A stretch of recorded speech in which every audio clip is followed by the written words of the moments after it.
play music and I'll just do a quick.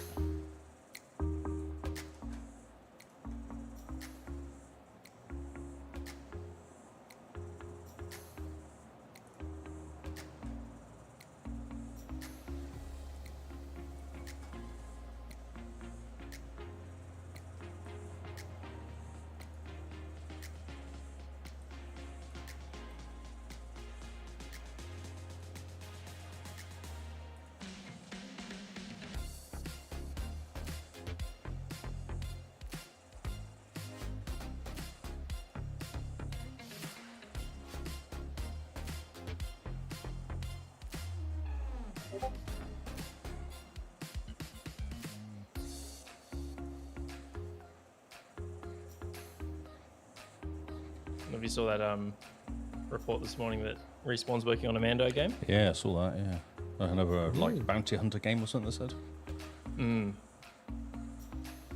Oh, that's going to be interesting. Yeah, I love the Jedi games, so I'm excited. It's just can't help but also feel as though it's like, oh man, every talented developer's just working on a licensed game now. Oh yeah. But I mean, Fewer new IPs. I would trust Respawn with a Mando game. They've kind of proven themselves quite well, I think. Yeah, no problem.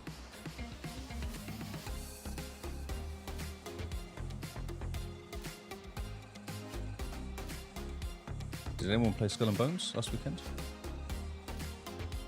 No. Be interested in your thoughts.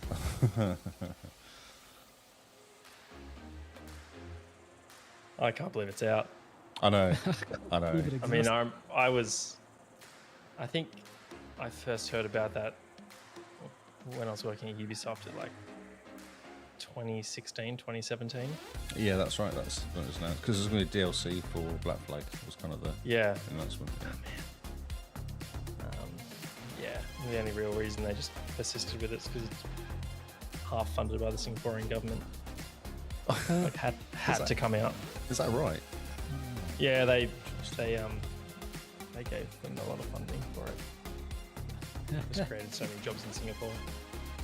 Amazing. Yeah, I wonder if it's going to be finished. Because the beta I played was not finished. It didn't feel very finished. Let's see, is there a Metacritic yet?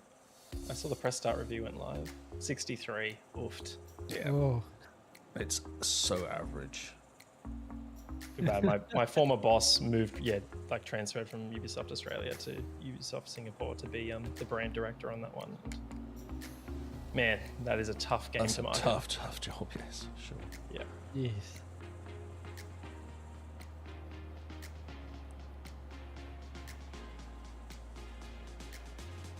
What video is this that you found, D? Oh, it's Diablo 4 coming this week. It's this week on Xbox. It's a Okay. just a run through stuff happening this week. Nice. I was looking at it and I saw the Tomb Raider remaster. Yeah, Tomb Raider remaster. Yeah. I'm going, oh yeah. Yeah, it looks like they've done a good job with that one. People like that it still retains the old school style, but looks modern. Well, not modern, but yeah, up-res, I suppose. Very cool. Quick advert in between on the Xbox website. That's really good. This is actually Xbox YouTube. This is off. Oh yeah. Oh, hold on. There we go.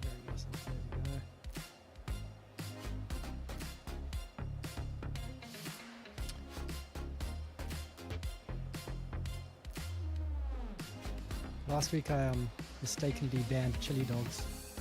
Wow. Yeah, whoops. What, on Twitter? On Twitch?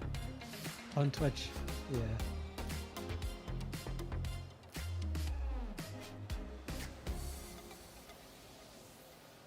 Okay, we can start in 3 seconds if you want. You ready? Okay. Yep, let's go.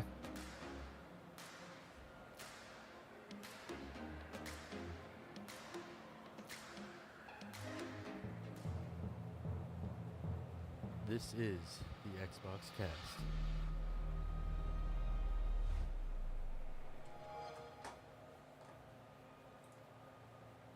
Hello and welcome to the XboxCast. This is a very special episode where we take apart the news that has come out this week, and we are joined by a very, very special person, Shane Bailey. We're your hosts, Carl and Lee, and we're diving into the Xbox business update today for a very special episode. Welcome, Shane. How's it going?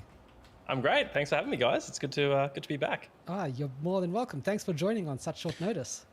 That's all right. Have you been on before? A momentous occasion. We came on your podcast, but have you been on our podcast before?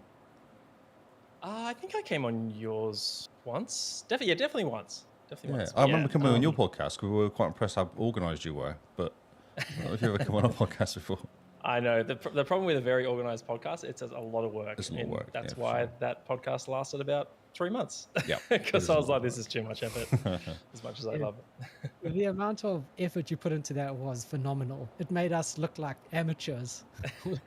we just pitch up every week and go, "Oh, what's happening? Let's read the headlines." Wait. No, Kyle, that's fun. Kyle, wait, you pitch up every week. I've been sat here for like an hour nearly, 45 minutes. Yeah, well, I pitch up every week. You pitch Lee up reads every the week. headlines to me, Yeah. and this is how we go. And then That's what I want. See, I want to podcast. So I just don't want any of the effort. So if someone could produce a podcast, Well, you should just for me come and on I'll this just podcast. guess. You just come on this There you podcast go. then, because Kyle does that every week. He just turns up, has opinions. Yep. If you have opinions and you like to rage and just, rant a bit, it's perfect. You pitch up, Lee gets some annoying news, you get to rant for an hour. It's Love like a weekly therapy session with games thrown in. Love it. So for those that don't know you, Shane, do you want to just give a quick intro, how you found yourself on this podcast in the random place in the world? Yeah, sure. My name's Shane, on the east coast of Australia. I've been in and around the games industry in a variety of different ways is basically my whole life. Did retail way back when. My first, I suppose, proper full-time gig was with Ubisoft Australia for about 6 years in different marketing roles. Ended up working mostly on Rainbow Six and esports there as a brand manager. Left in 2021 and then joined a non-profit, Cure Cancer. They're a cancer research charity, and they have this gaming arm that I've been helping build and hone called Game on Cancer. It's an initiative to unite the gaming community and support the cancer researchers that the charity funds. And it's been going really, really well. Last year, we passed $1 million raised in 4 years, and it shows no signs of slowing down. And in and amongst all that, I've been doing podcasting I started back in 2013, and it was games and movies with my mates around my mum's dining table, and then it stopped for a bit when I worked at Ubisoft, and I came back during COVID and did a Twitch show. Had these guys on a couple of times. So I love podcasting, love talking about Xbox. Xbox is my favorite platform. Halo's my favorite game, hence the energy sword tattoo on my arm. And then obviously really excited to be here today to talk about the business update event. Awesome. Well, thanks for joining. Mr. Lee, how are you doing? I'm okay. It's weird. Saturday morning or Saturday lunchtime podcasting is a bit odd. Daytime, daylight. You feeling a bit awake and refreshed? Well, vaguely, yes. Yes, I know what you mean. This daytime podcasting is very strange. Yeah, normal natural light coming in. Yeah, the light is coming in. There's no other light that needs to happen apart from the special Twitch stream ring light going on there. But Of course, catch the eyes. Yeah. yeah, it's got to get into the eyes to make sure that you pop on the live streams. So yeah, this is a very special episode where we're just going to break down what Xbox announced on the podcast. So first of all, my first thing is we have the community in flames for 3 weeks. Twitter burning down, Xbox being silent, and then they decide to go and do a podcast where they sit around and do a YouTube podcast that was 30, 40 minutes to talk about not this even and to try and- live. 25 minutes, 24 and bit minutes it was. Yeah. Not even live. Just release it. Yeah, Here you so go, guys. This is fine. Here you go. This is all good. this is fun. So first of all, what's your reaction to the fact that with the community that was all in flames and burning down, and you had people like Timdog or whatever and Risk It for the Biscuit, these really big Xbox influencers in inverted commas, walking away from the brand publicly, and then Xbox releases a 20-minute podcast on YouTube to address these fears. What's your initial reaction on that? Look, I don't. I just want to say, I don't, I just want to say one thing. So remember last week I kept Sure. saying to you rumors, all the way through. We kept repeating the same word, rumors, for one reason. It's because it was all rumors. There was no actual substance behind any of it. So Twitter burning down is Twitter burning down. That's kind of what it does. I'm kind of with you there, Lee. Like, if you want to react that way, go for it. That's fine. I'm going to wait for official word, and I think it's obvious. Like, we'll get into it, right? You know, they announced 4 games. There might be others coming. There probably are others coming. All these rumors were just like, you know, Microsoft is considering this, considering that. It's reported that they're looking at bringing, you know, Gears, Halo, all these other games to competitive platforms, and I'm sure they are considering all that. That's the nature of the business. They'll consider all their options. Doesn't mean it's actually happening. So why don't we just wait for official word? So I don't see the sense in. I speculate all you want, and that part can be fun. But to denounce an entire platform and to say you're walking away and you're going to trade it, I just don't. I can't align with it. I can't get on board with that thinking. Just wait for official word. And Has it broken Jez? Because everyone trusts Jez, don't they? Like what he says. But has it kind of broken his trust a little bit there? That's a bit odd for him to come out so strongly to say the whole world was over, and then for them to kind of go, well, no, none of it's true. What has been happening? It's. I think we'll probably get into it, but I think right now it's only 4 games, right? But it's going to be more. Like they've said this is a test and learn, but it's clear that the one thing they hammer home is they want to grow the Xbox business, and I don't think they can do it purely via console, which is why they're leaning so hard into PC and cloud. And if that's not growing fast enough for them, they have to look at other ways. So that's why they're really seriously considering and actually, you know, porting these games to PlayStation and Switch. So, I think it's fair to be concerned. I don't like how long it took them to sort of react. At the same time, though, as someone who used to be in communications in the gaming industry, you have to be careful what you say, because people will then take that away and focus on what you didn't say. So if Aaron Greenberg or someone, you know, 2 weeks ago came out and said, guys, don't listen to the rumors, Starfield, Indiana Jones, Halo, Gears, they're not coming to PlayStation or Switch, everyone else would be like, oh, so what about Sea of Thieves, Hi-Fi Rush, and all these other games? What about Forza? What about, you know, Blade? So you have to be really careful about what you say and when you say it. And I think this took them off guard. I think they felt compelled to. Obviously, they had something planned for later in the American spring timeframe, but they were under pressure to actually say something sooner rather than later. Otherwise, the narrative just takes on a life of its own, and all of a sudden the casual market hears Xbox is going third party, and it doesn't matter what you say. It's like the Xbox One launch, when everyone still believed, even though Microsoft said we're not doing DRM, the mass market still believed, oh, you can't play pre-owned games on Xbox One. So you need to be really careful the narrative doesn't get away from you. I know people like to say any publicity is good publicity. No, not the case. If you let the narrative take on a life of its own, it becomes really dangerous. What do you think, Carl? Because you were very much on the side of Jez Cord and all that, weren't you? You were basically the world is burning down. Well, yeah. I still think that this is a mistake from Microsoft, from Xbox. But with what Shane said, seeing that they're not growing the console business, I saw a very interesting stat this week. That was like, you know, the PlayStation 2 and that era, 180 million consoles total sold. The Xbox 360, PlayStation 3 era, 180 million consoles sold. The Xbox One era, 180 million consoles sold. So the console actual market is stagnant. It's not grown. It's got a cap. So Microsoft moving to day and date on PC, great. They make Windows. It works perfectly. Moving day and date to cloud, they own Azure. It's synergy. Whereas moving across to a competitor's platform, there's no synergy there. I mean, if you jump onto your PlayStation and you end up playing Halo on PlayStation with your mate who owns an Xbox, at what point are you going to go and jump and buy an Xbox and go, actually, it'll just be better on Xbox? There's that disconnect. There's no reason to own the hardware, to jump into the ecosystem. I think they will. I think that'll happen in very few instances, right? Like, I think the audience that plays, you know, through reporting, we know that these 4 games are going to be Sea of Thieves, Grounded, Pentiment, and Hi-Fi Rush.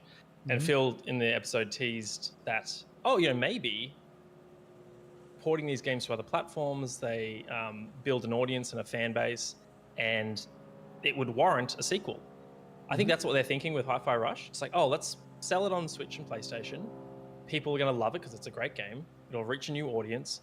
And then when we decide to greenlight Hi-Fi Rush 2 off the back of that success, and we make it exclusive, at least initially, to Xbox, maybe we get some of those customers to buy a console or to buy it on PC or to play it via the cloud. So that's how they're trying to get that new customer, by getting a hook in them on a competitive platform and then luring them over to their side. I don't think it's going to work with just one game for many people. It'll work for some. Like, it's not going to work like for no one. That's just not factually accurate. But I think over time, maybe it happens with more. It's just like, oh, wow. Yeah, Hi-Fi Rush. I like that game. That's the sequel's on Xbox. Oh, you know what? I really liked, let's say, the Gears collection or something like that goes to PlayStation. Gears 6 is out. I really want to play the new one. Or, I don't know, like, I'm just trying to think of other examples of games that have released recently, or that are coming out this year. Let's say Avowed eventually goes to PlayStation, and Avowed 2 comes out later, and they're like, oh, I really want to play that sequel as well. So, Microsoft, their new mantra is every screen is an Xbox. And as long as you're playing an Xbox game, then they see you as one of their customers.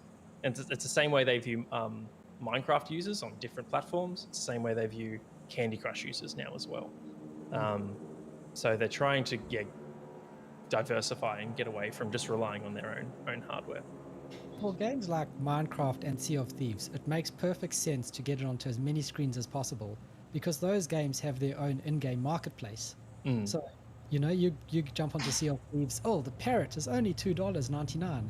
Really cool parrot, and he comes with a banana on his head. Of course, here's $2.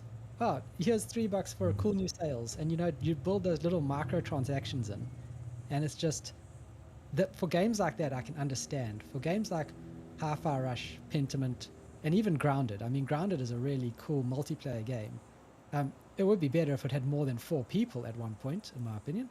But Grounded and those games don't really have a marketplace that you can put a game on a competing platform and then have that constant customer buying new cosmetics, new microtransactions going on.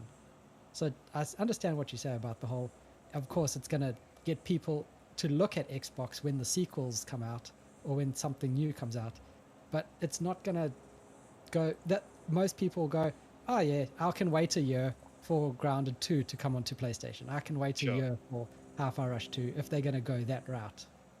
I think Microsoft would make the argument that when they say these games have reached their full potential on Xbox, is that they're not selling more, they're not getting much more engagement of these games via Game Pass than they already are. Like, they've reached that some kind of ceiling internally. Saturation.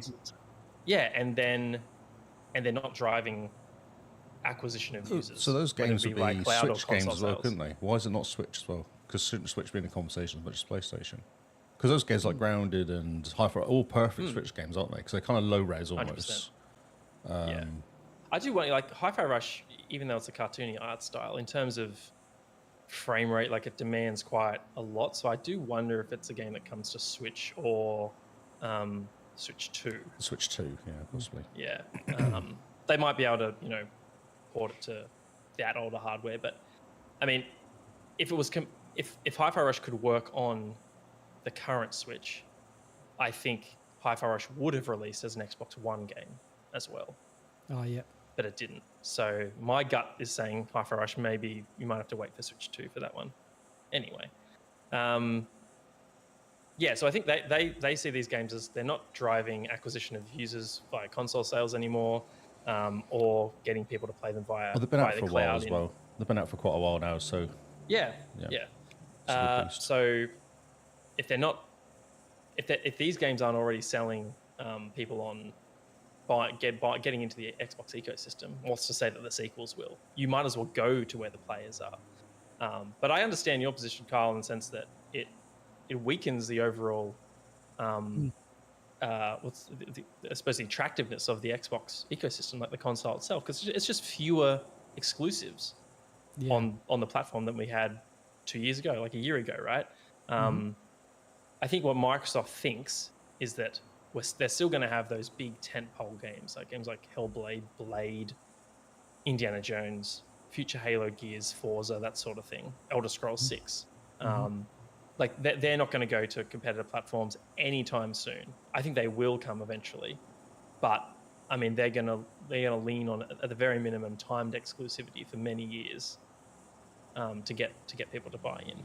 So I think overall you're still going to get those exclusive games, the big ones. Microsoft's just going to be very selective around which ones go and the timing at which they go to PlayStation. That's my feeling on it. And they did say the best experience is on the Xbox. That's the idea, isn't it? That's why they kind of will keep the consoles going. Yeah, and I suppose another thing to think about as well is, like, I don't want to jump ahead, but they teased Xbox hardware and the fact that we're going to see the biggest technological leap between console generations we've ever seen. My gut says that they're not talking about graphical power; they're talking about AI and machine learning.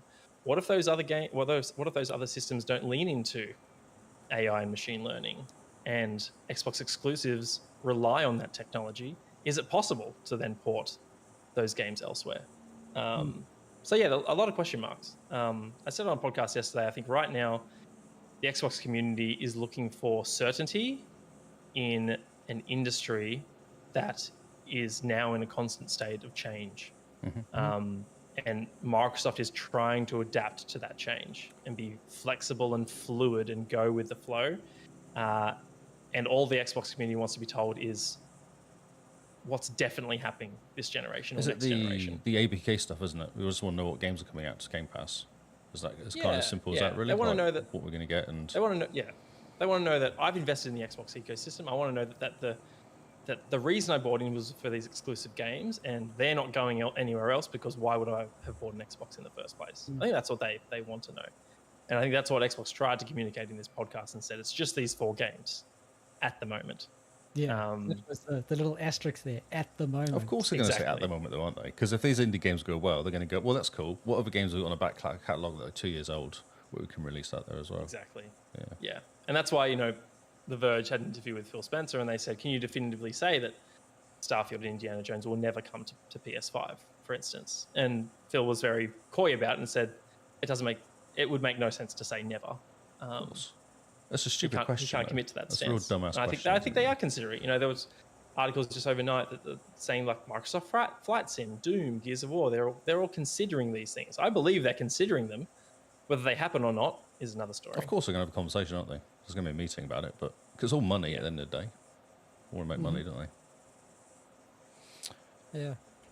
Shall we, Right, as we've should been we kind go of, shall we go through the actual the Yeah. event? Yeah, we're jumping around. Sorry, I took that Yeah, no, that's conversation okay. That's all right. It's all all Carl's over the fault. shop. I did it.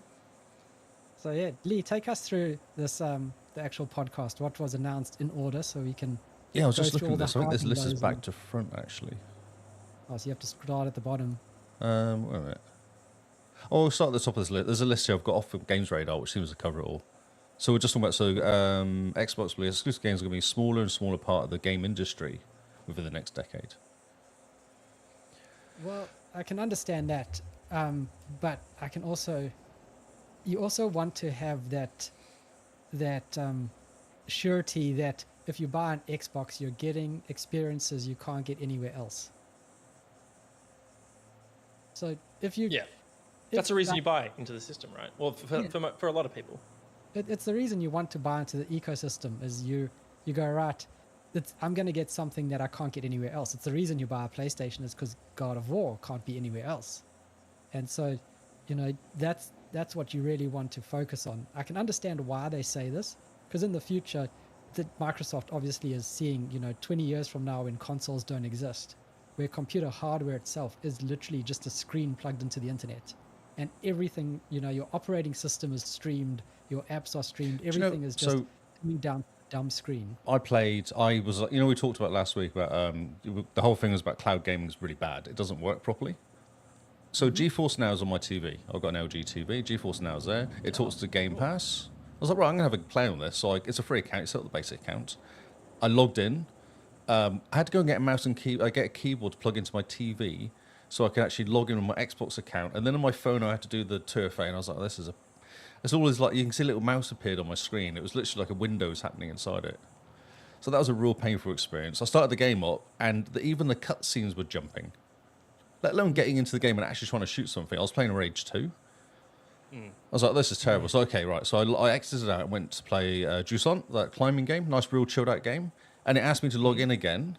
It asked me to do my 2FA again, to load the game up again. I was like, oh, okay, so this is just broken. Like, there's no... It just doesn't work. Yeah. It's just not there. It's not close. Yeah. It's not there yet. But have you tried using the xCloud on your phone, for example? Have you tried any game on your phone? Yeah, but the phone's recently? fine. But that's okay. But it's a little screen. I've got my Yeah, big screen. little screen. I want to play my Yeah. big screen and sit on my couch playing, not... Especially But after you were every- like, right, the console's going now, there's no more consoles. Like, okay, cool, right, I'm going to sit on my TV and play Xbox. No, just can't do it. It's just not possible. It's not there yet. No. No. And I wonder if it's because I New think to- Zealand. I wonder if it's a data center issue because they're in Sydney, not in New Zealand. Might be, yeah. I remember I booted up Banjo-Kazooie, I think like the first day or the first week that, cloud gaming was available to us here in Australia. And it worked surprisingly well, like a bit of stuttering as the game was like sort of getting up, like in the start menu to open the save file. Once I was playing, it was okay. Controls are pretty responsive. I was playing on touch, and that's not ideal. But I mean, I got a backbone at some stage, and I could now use that.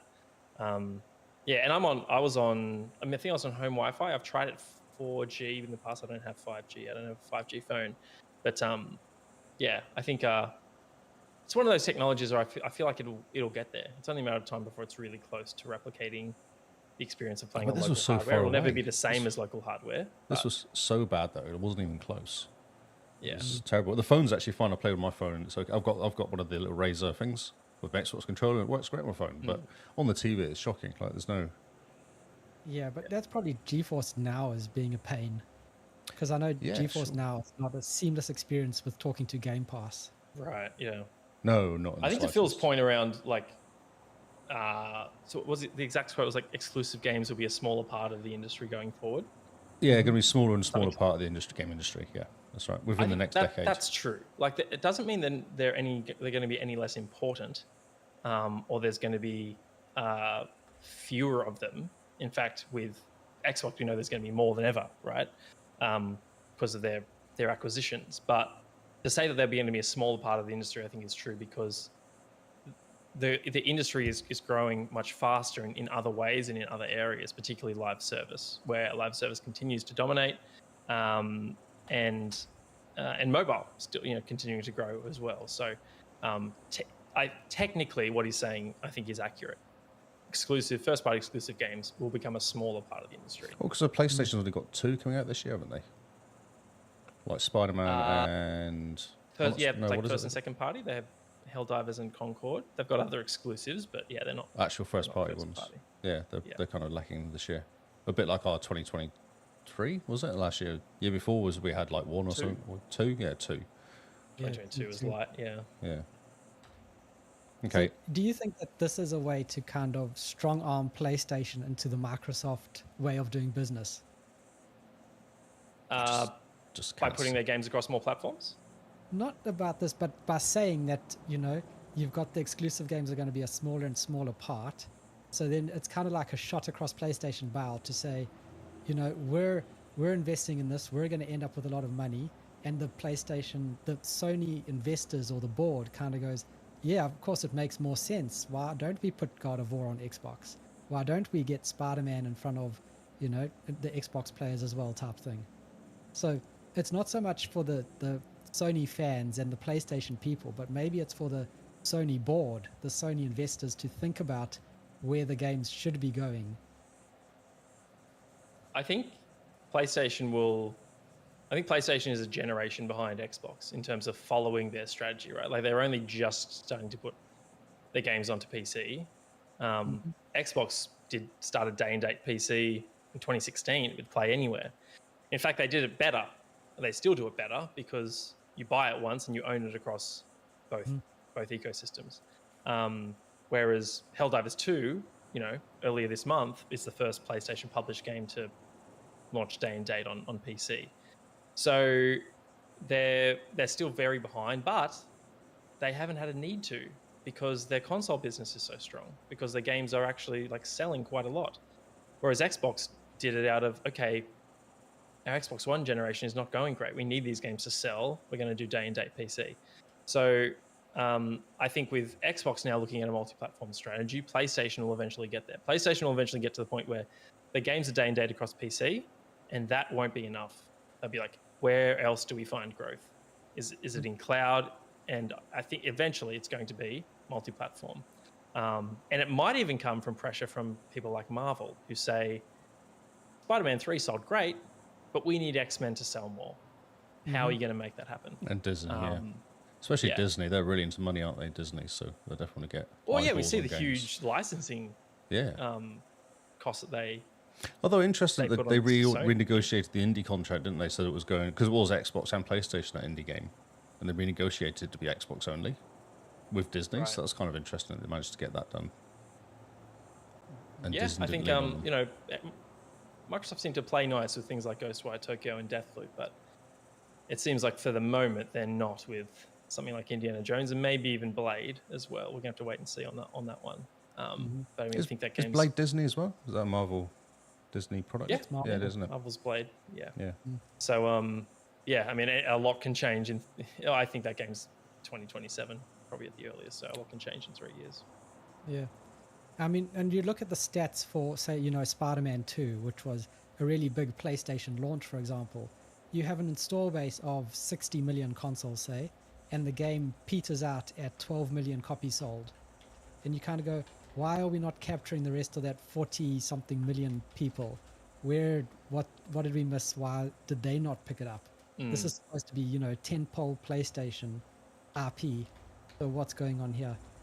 So yeah, I think by saying that, it is a shot across Sony's bows, but just for the board and the investors to kind of go, maybe you should be focusing on PlayStation and their strategy in a different way. Who's replacing our favorite CEO of Sony? The guy that was he CEO? The guy that was actually who quit recently. Jim Ryan left, and then Jim right Ryan, now yeah. we've got Sony's CFO leading PlayStation, Hiroki Totoki. And he had a very interesting comment coming out of their recent financial reports and saying that, like, things are good, but they can be a lot better. Yeah, I saw and right that. now the PlayStation business doesn't understand how it's going to grow. So I think he's going to. I read that as he's putting the prices up because he wants more value out of the business or something. I was like, oh, you can put the prices up then. Is that what you're going to do? That was. Well, he's just going to focus on profits. Yeah, Like he's CFO. PlayStation's profit margins are sliding, like they're decreasing. So they're spending more money to basically make the same amount that they've been making, or just the margins are still shrinking. It's probably more money to the studios, is it, I guess, to kind of get licensing and. It's that. It's also headcount, which is why there's, I suppose, speculation that they're not going to just cull jobs here and there from different studios. They might even consider closing down one. That was one of the things to come out of the Insomniac leaks, is that just trimming headcount here and there isn't going to be enough. They're going to have to shutter a studio. So fingers crossed that doesn't happen. Obviously, we want all people in the industry to have a safe and secure jobs, but it speaks to PlayStation's the current strategy they've been leaning on just not being sustainable. Big AAA first party games, pardon me. They're in the way that they're making them is not sustainable. They take too long to make and they cost too much. So how do you change that? Which is why I think Jim Ryan was looking at live service and really leaning into that as a way to diversify, and also why I think they're going to do more. They'll do more DLC with their single player games, and they'll do more spin-offs in the same way that you make Spider-Man, you take the same assets and you do Miles Morales 2 years later. You'll start to see more of those, like a Venom game, based on the core mechanics that they created for Spider-Man 2. Yeah, that's for sure. definitely coming at some point. So So and we saw through the Insomniac leaks that because of that, Miles Morales was incredibly profitable. Spider-Man, for example, I think had like a $300 million budget or a $250 million budget. Profit margins were like, I don't know, 20% if that. Whereas Miles Morales had like a 100% profit margin or more, because it only costs $50 million to make, and we made $200 million or whatever it was. So yeah, I think they just need to be smarter about how they go about that. I don't think PlayStation like eating their own lunch, do they? They don't like killing other parts of the business to feed another part, whereas Xbox doesn't seem to care too much about doing that. They'll happily kill the Xbox console a little bit to push the Azure stuff they're selling. So, which PlayStation were not putting out so many good games in their cloud service because they don't want to kind of kill the first party selling. Sure. Exactly. Yeah, they're worried that they're going to kill PlayStation hardware sales if their games come too quickly to PC. I think it's already been demonstrated that that's just not going to happen. The PlayStation brand is so strong that PlayStation customers, they're not interested in PC. You know, like they have captured the casual console market, the people who just want to buy a console that works. You know, the mums and the kids who just want to play games in front of their TV. Like they don't have to worry about PC. I think Helldivers 2 will be a big wake up call for them, and they'll see, holy crap, this is the kind of success we have. 250,000 concurrent users on PC. That's nuts. Like by PlayStation 6, I reckon you'll start to see some of those first party games, single player games, be day and date on PC. Okay. Phil Spencer shuts down multi-platform concerns as next-gen Xbox will respect the investment that people have made in the platform. This is something I appreciate about the Xbox platform, is that since Phil Spencer's come on board, he's had a very focused view on making sure that your library goes with you. So previous generations, when the new one comes out, sorry, if you want to play old games, you plug your old console into the TV. Now it's with back compat, you know, going all the way through. This is something that I respect and really appreciate the Xbox brand for, in that I can buy a game today on Xbox and know that I can either play it on PC or I'll play it on the cloud, or I can play it on the Xbox Series Next, whatever they're going to call it. That game's going to come with me until I'm finished with it and I actually retire the game in a way. Oh, it's awesome because I pick up second-hand games all the time, so it's perfect for me. I always pick up random cheap games up here. Yeah, they're best in class when it comes to backwards compatibility and respecting the legacy of their games. It's what I love as well. I had my cousins over who we grew up playing, you know, Sega, Nintendo, and even the original Xbox back in the day. We have very fond memories of myself, my brother, and them two playing Fusion Frenzy together.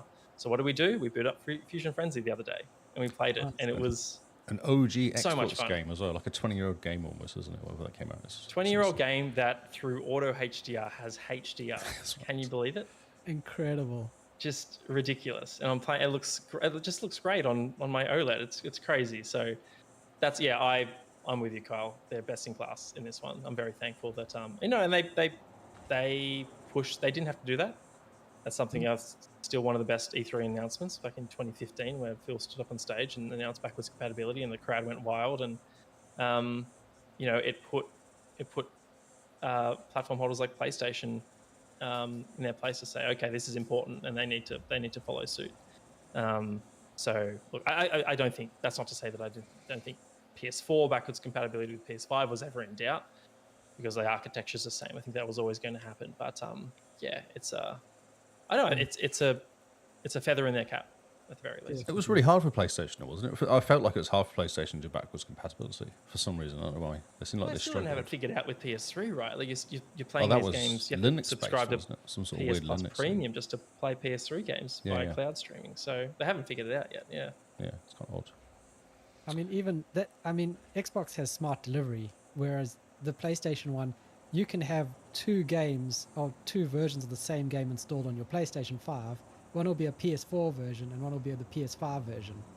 So they still haven't gotten that quite figured out. They figured out how to emulate the PS4 ones, but not so much how they can carry that data across to, say, the next one.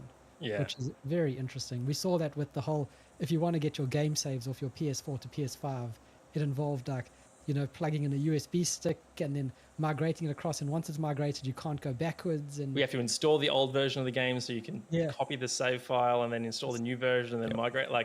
That was such a bizarre year. I remember when Microsoft first announced smart delivery, and we were all like, well, this isn't a feature. Should just be normal. This is how is this so innovative? They're talking about it as if it's some sort of innovative feature. And then PlayStation comes along and shows us why it's an innovative feature.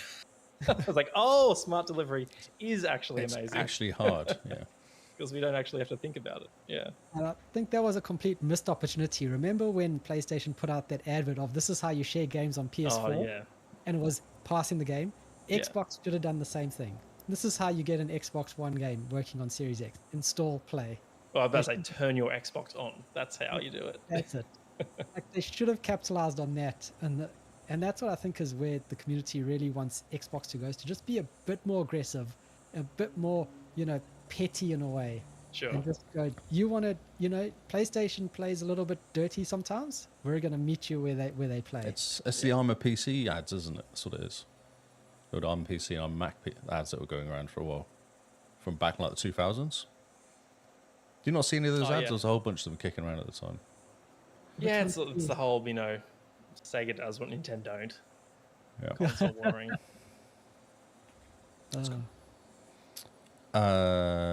Chief. Oh, so. Wait a minute. So assured players hardware was a critical component of the business amid speculation Microsoft will stop making consoles. I think this one's actually linked to the Microsoft teases a successor promises the largest technical leap you've ever seen in hard generation. Yes. This become is linked. fantastic news because, everyone was saying this is the last Xbox console and we're just going to get streaming box from now on. There was rumors on Twitter. Yep. So this also ties into two things here. So we're going to, the rumors are that we're getting the two SKUs of Xbox, one being a handheld dockable like the Switch, and one being a fantastic, powerful machine like the Series X. So Well, first so- of all, let's dive into the technical leap on the hardware generation. So this is Xbox, of course, teasing the fact that they are going to get the most powerful console in the world yet again under your TV. I mean, What that's needs to great. be? I think I'm glad that they teased hardware because it's what the hardcore fan base wanted to hear, right? They want to be reassured that Xbox hardware, the console experience, isn't going anywhere, and we know that their Xbox is now pursuing a very aggressive. We want the power, so that's great. I think that's awesome. At the same time, they notice that this generation Xbox Series S is selling much better than Series X. So there is a market out there who doesn't care for power. They just want the games. It's the Japanese market, isn't it? There's a huge market in the Japanese market. Like the Japanese- Brazilian market, all those handheld, kind of guys that don't spend so much money on stuff.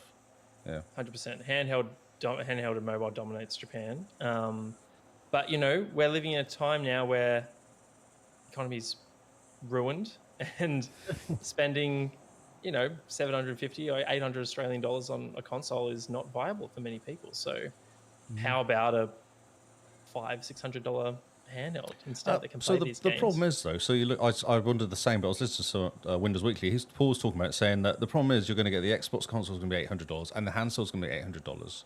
Because how much are the handhelds out there now? You think they're going to do it less to get it sold? Because the technology I think they're going to target entry-level Steam Deck price roughly, and that's the cheapest Steam Deck I think right now is about $350. They're not going after Lenovo Legion, Asus ROG Ally $700 US price. I think they're going to target the Switch market. Honestly, they're looking at the consumer who just wants the games, and what's the cheapest, like the Series S is. It's like, how can we put these games in the hands of people who don't care about power in the cheapest possible way, lower that barrier of entry? I think that's what the handheld's going to be. Maybe there's a version of the handheld is powerful like a Lenovo Legion Go or an Asus ROG Ally, but I think that's what this handheld is going to be. Yeah, Especially maybe if leans it's on not the repeat. Game Pass side of it rather than actual gaming sometimes as well. Yeah. 100%. And this is exactly what I want. I almost bit the bullet on Lenovo Legion Go, and then I started hearing these rumors, and you're like, I can wait. If I can have an official Xbox handheld with an OS that is tailor designed for the handheld experience, I can take my digital library and Game Pass on the go. That is all I want.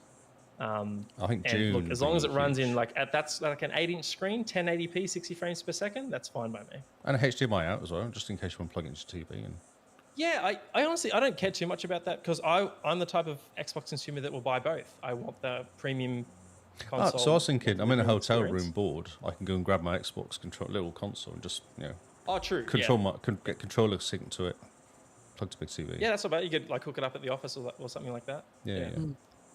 So that's why I think a handheld dockable like the Switch, where you can dock it into a dock that's plugged into the TV, makes perfect sense to take over the Series S. Maybe it market. docks into your big Xbox or something, like sits on top of it and they become one. Oh, it's like a transformer. It's like Power Rangers. It just connects and Just sits in perfectly, Leg just is hides all- away. You don't even see it. You just go, oh look, there it is, and take it out. 16 terabytes like, plus what's 4 going terabytes. on? You get 20 terabytes. It's going nuts. All the teraflops. Teraflops, sorry, teraflops. That'd be fantastic. Amazing. But it's good that Microsoft are teasing hardware, and honestly, it's a good thing that we're seeing them talk about the next generation already. I only expected them to start talking about next gen end of next year, maybe end of 26, for the next gen to come in 28. So if they're thinking of next gen, my thought, I was talking to Simone about this yesterday, was, PlayStation's targeting a mid-gen refresh with the PS5 Pro. Xbox is targeting the next gen at the same time. So maybe we get a PS5 Pro, a year later we get, Gen 10, I believe it is, of console from Xbox, where they leapfrog PlayStation again, what they did with the 360 era, and go and force the PlayStation 6 to have to come out sooner than anticipated and half-baked in a way. Do you feel like? I think that's what they're going to try to do, yeah. Do you feel like the current Xbox is really being pushed that much? Do you feel like there's still more space in there to come be pushed? I believe it is not optimized at all in the moment. No. But Oh, you mean in terms of power? Like, have we Yeah, seen the current X is not. I don't feel like it's being pushed 100% yet. It's still got a bit there. To No, go. I mean, like, how many like actual console exclusives have we seen? Yeah, things like Forza exactly. Horizon 5 and Halo Infinite, they're cross-gen, right? Like, until we see Fable, Avowed, Yeah, Perfect Blade, Dark, maybe, Blade, Indie, yeah. Indiana Jones, and the like they're the games that are really going to be taking advantage of this hardware, right? So, I think it's taken us 2-3 years to get to this point. Sadly, I think there are other third-party games that are definitely taking advantage of it for sure. But I think for most, it doesn't feel like we're getting to the end of the generation, right? Like, it feels like we're just getting No, it doesn't started. at all. No. Yeah, think I think COVID Microsoft's like, messed it we've lost this one. Let's force PlayStation's hand. Let's go early, like Kyle said. It's the 360 playbook. Let's go early. Put pressure on PlayStation to release earlier than they would have thought. So I think this puts PlayStation in a position where they think, okay, we need PlayStation 6 2027. Or is it a and there are huge even rumors of bluff? PlayStation exploring handheld again. Is it a So huge who bluff knows? though? Maybe it's a huge bluff for PlayStation to force them to bring out some underpowered hardware next year or something, or year after. I don't think there's any risk of it being underpowered, just because, I mean, PlayStation, Xbox, they're all talking to AMD and Nvidia, right? Like, they're going to have access to the same chips. So it's more like the business strategy will dictate power. It'd be like, we can go more powerful than PlayStation. It's going to cost us, and our console might have to be more expensive. But No, I mean, I think that's they're, where they're pretending they're going to bring out something to make PlayStation to force PlayStation to bring out something right. quicker than they would have done. Yeah. I don't think that's going through their heads. I think they're focused on their own business. I think it's interesting to think about it that way. Like, let's try and bluff them into that. But Xbox is just focusing on making the best hardware they can, the time frame, and to budget that they're working towards. And whatever happens with the competition will happen with the competition. But I think they see the importance of going first. So interesting what Lee's saying as well. Maybe this is them trying to stall the PS5 Pro launch by saying, we're thinking of next gen already, and they're going, we don't have a mid-gen refresh. PS5 Pro is going to come out. They're going to lose that world's most powerful console, moniker that they've put on themselves, and basically go, right, let's see if we can force PlayStation to rethink their PS5 Pro plans and push that back, or maybe rebrand the PS5 Pro as PS6 or something. But definitely the idea that they're talking about hardware in the next gen, even though we feel we haven't seen the Series X really stretch its legs with what it's powerful, what it's supposed to do. Because remember, they said it's got like RTX in it, it's got ML built in and all the rest that we haven't really seen in a way. And now they're talking next gen. They're pushing it forward. So like you say, Shane, this one's been lost. Let's jump onto the next one and get there first in a way. Yeah.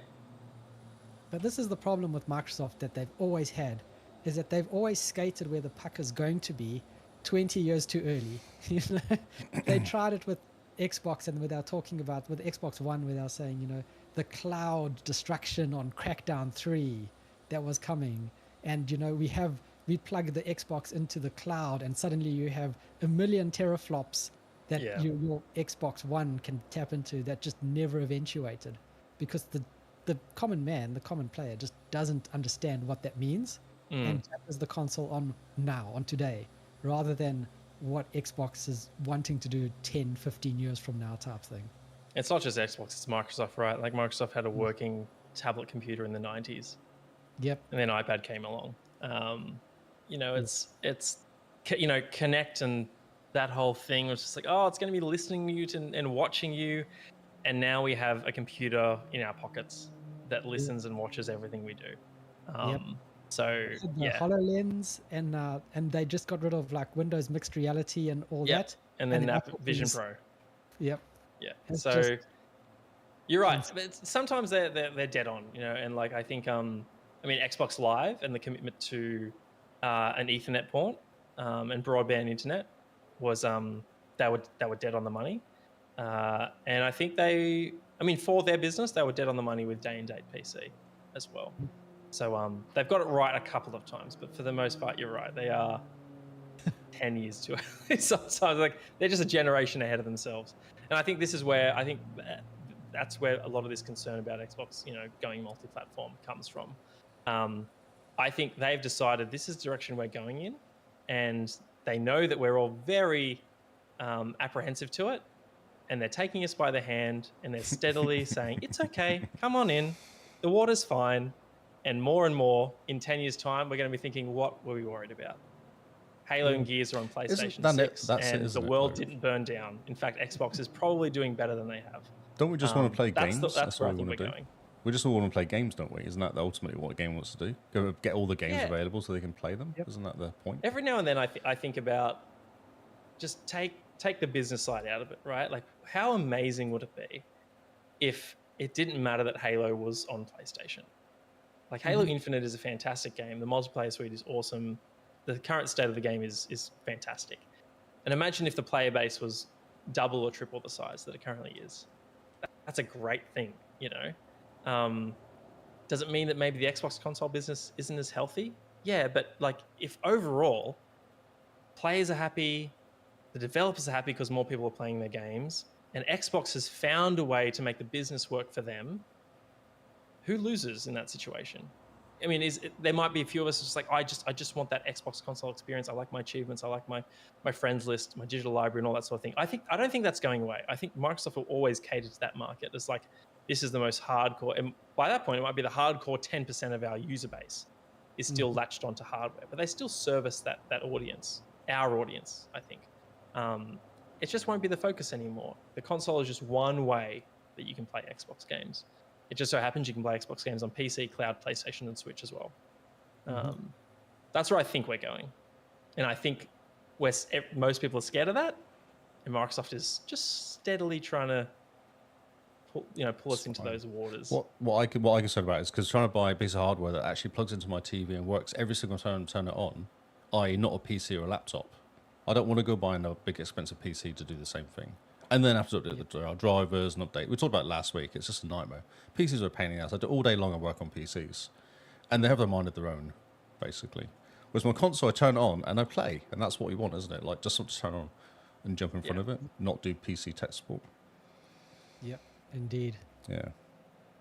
So in terms of the largest technical leap in a hardware generation, like Shane touched on it, it's more going to be around, machine learning, AR type stuff. Copilot Xbox, mate. Right. For the 45th time, they're going to be like, we've got Copilot on the Xbox. It plays your games for you. Everyone's dashboard is going to be different because it's going to be, generated by OpenAI. And you're going to be like, hey, Xbox, make my dashboard kind of like the 360, but faster and looks really nice. And I want it to be blue and Master Chief riding a pony in the background. And then Xbox will make it happen.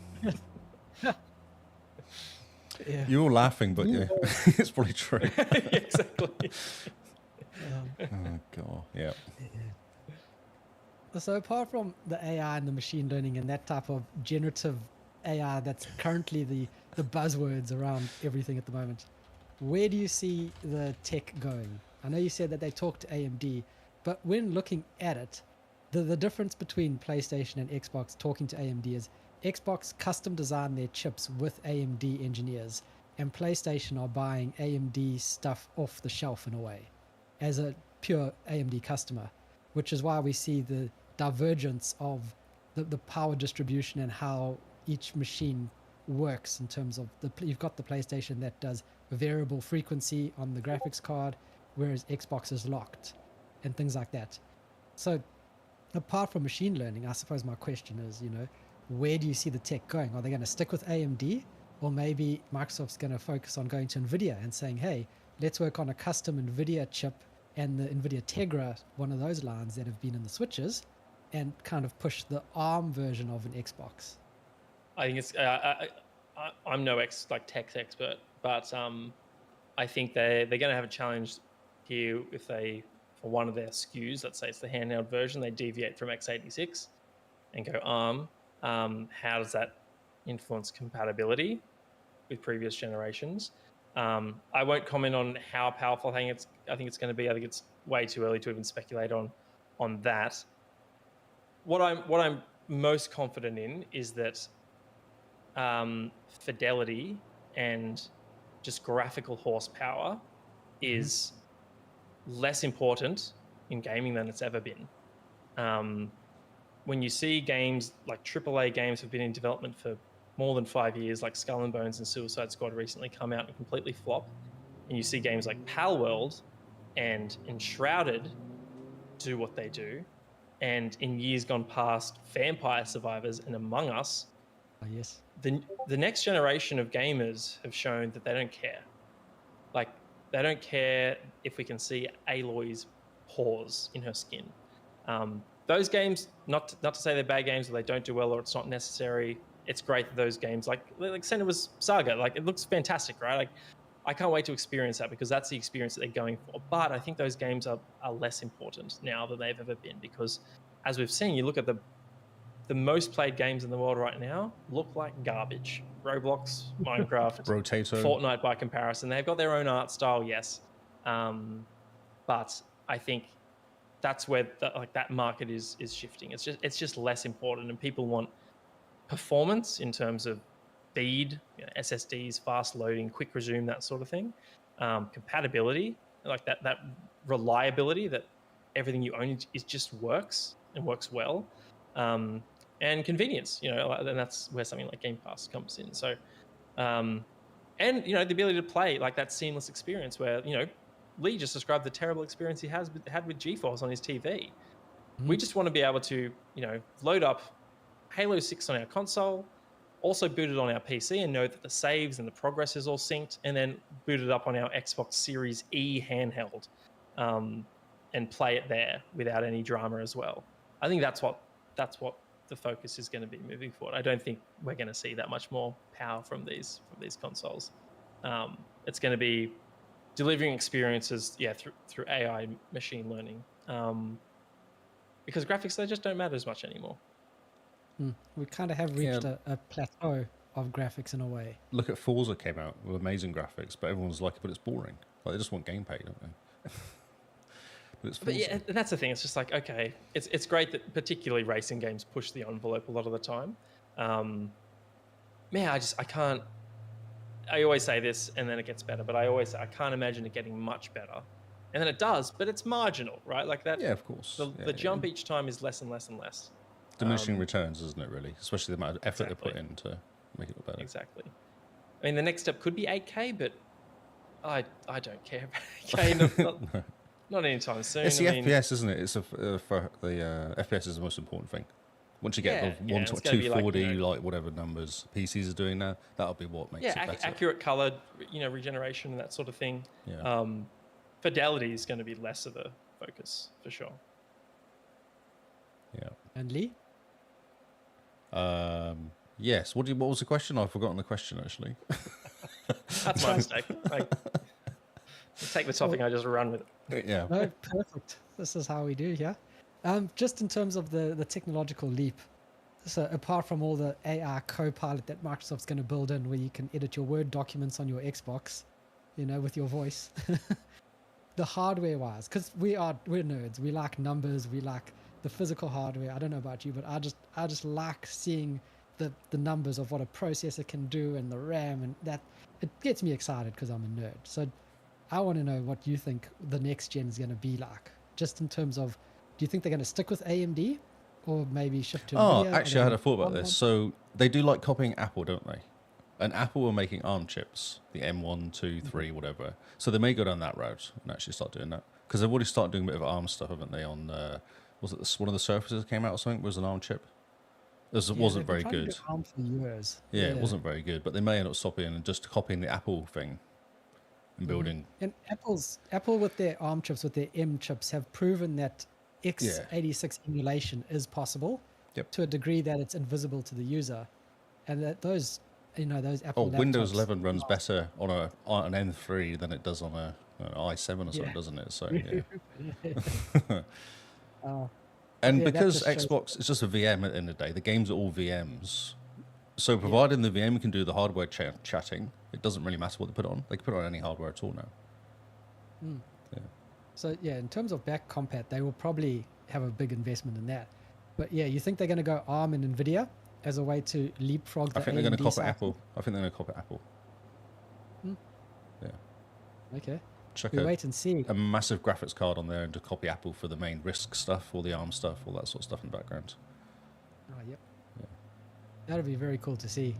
It'll be interesting to go back to ARM because then it also leads into the whole Microsoft being eco-friendly with the whole, it takes less power, shut your Xbox down. They could definitely sell it that way. And the whole, yes, it uses less power while playing games even, which would be very interesting. What about you, Carl?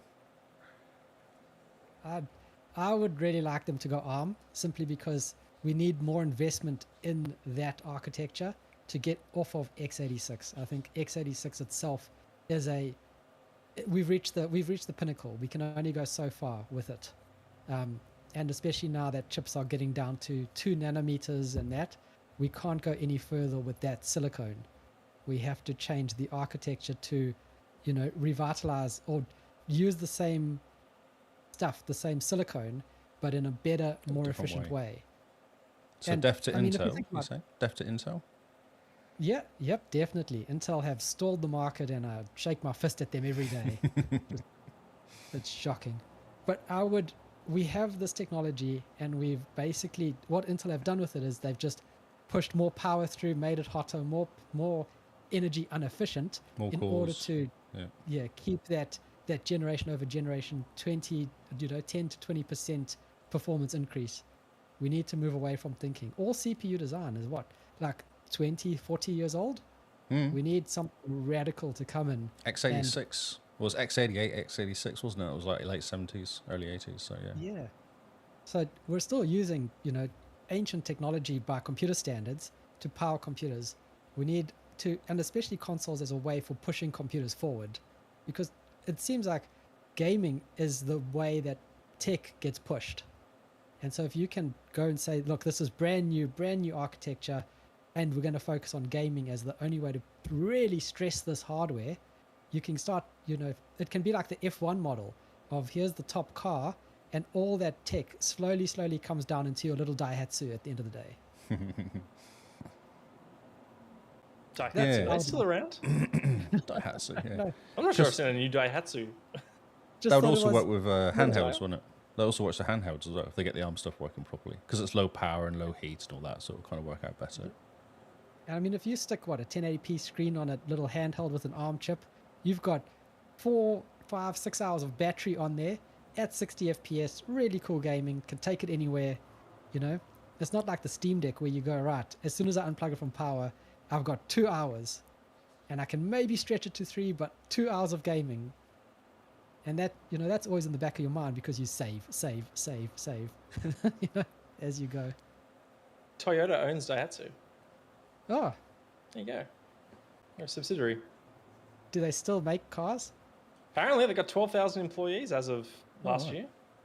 So, good luck to them. Mostly Japan and Indonesia, it seems. I've seen them in the UK. Quite a few in the UK for some reason. Okay. That was.